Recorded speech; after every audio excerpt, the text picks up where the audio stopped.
Good morning. This is KELOLAND on the go with all you need to know in news and weather as you start your day. The South Dakota Republican Party is distancing itself from a man facing allegations of possession of child pornography. Rocky Hayes was formerly listed as the chairman of the Jones County Republican Party. DCI agents recently searched his home located near a Harrisburg elementary school. In a statement to KELOLAND News, the executive director of the South Dakota Republican Party says the party has terminated its relationship with Rocky Hayes and Didactic Productions. Hayes faces 3 counts of possession of child pornography, and a judge set his bond at $25,000 cash only. A Rapid City woman is behind bars this morning accused of stealing a car. Rapid City police say it happened around 11 o'clock Tuesday night. Officers saw a car speeding westbound on Omaha Street. Police then learned that the car was stolen. Authorities followed the vehicle and tried to stop it before it pulled into a driveway on St. Patrick Street. The driver kept going and officers pursued before using a spike strip to deflate a tire. The car stopped in the area of 3rd and Floorman Street. 38-year-old Stacy Tail was arrested. She's facing a list of charges including possession of a stolen vehicle and DUI. A Harrisburg family hopes to move into a new home as soon as next week after losing their house to a fire last weekend. The fire destroyed Sarah Wendorf and Kyle Rognus' home early Sunday morning.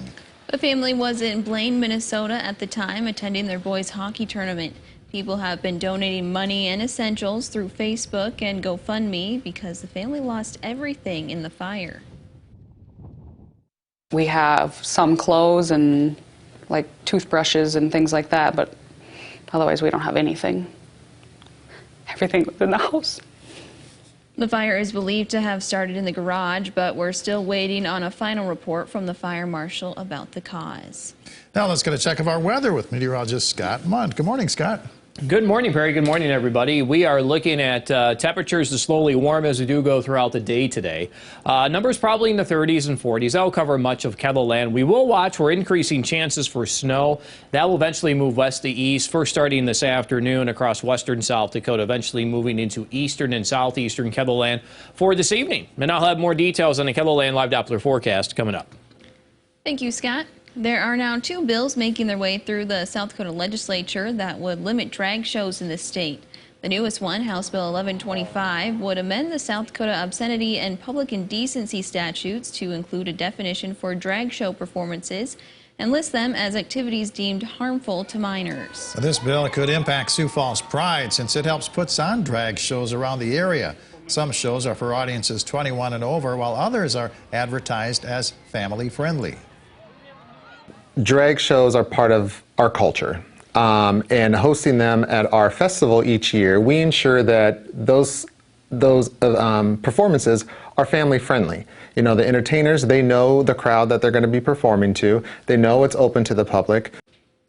In a statement to KELOLAND News, Representative Odenbach from Spearfish said, quote, "There is no such thing as a family-friendly drag show." The third of 4 public meetings was held last night in Worthington, Minnesota, regarding the Sanford Health Fairview Health merger announced in November. People filled up the cafeteria at the Worthington High School to speak on the topic, some for the merger and some against. Bill Gasson, President and CEO of Sanford Health, and James Herford, President and CEO of Fairview Health, were both there. We realize that at the end of every decision we make is a patient. And so I would say to our patients today, that's really part of the why. That's the real reason why we're coming together with Sanford Health and Fairview Health Services, so we can do a better job to provide better care to our patients. And what we have the opportunity to do is to take advantage of advances in technology, different ways of thinking about healthcare and clinical models that not only support our patients better and make it easier to use the system and easier to understand, how the system helps them, but it's also an opportunity to help our caregivers, because it's not easy being a caregiver today, more challenging than ever. Another concern is what it means for M Health Fairview in Minneapolis, which is operated through a partnership between Fairview Health and the University of Minnesota. That lasts through at least 2026. Herford says they plan to honor that contract, and there is plenty of time to figure out what the future looks like between the 2 entities if the merger goes through. Farmers are preparing for the new growing season by making sure they are up to date on the latest methods. More than 400 agricultural producers came together this week at the South Dakota Soil Health Coalition Conference to discuss the latest advancements in regenerative agriculture. In South Dakota, we have weather extremes from extreme drought, extreme wet, and these practices kind of help minimize the effects of that. And it's all about trying to tighten the pendulum swing to hopefully have a more resilient cropping system that provides economic returns for our family. The Soil Health Coalition has several other events throughout the year for farmers, as well as their app called Growing Connections that provides farmers with resources and mentors. Former University of Sioux Falls football coach Bob Young passed away Wednesday at the age of 83. Young was the head football coach for the USF football team for 22 years, from 1983 to 2004. During his time at USF, Young became the winningest coach in program history. He claimed 172 victories and just 69 losses over his career. Young also led the Cougars to an NAIA national championship in 1996. In his 22 years as head coach, he won a conference title 13 times. And more recently, Young saw a field named in his honor. In September of 2010, USF's new football field was named Bob Young Field.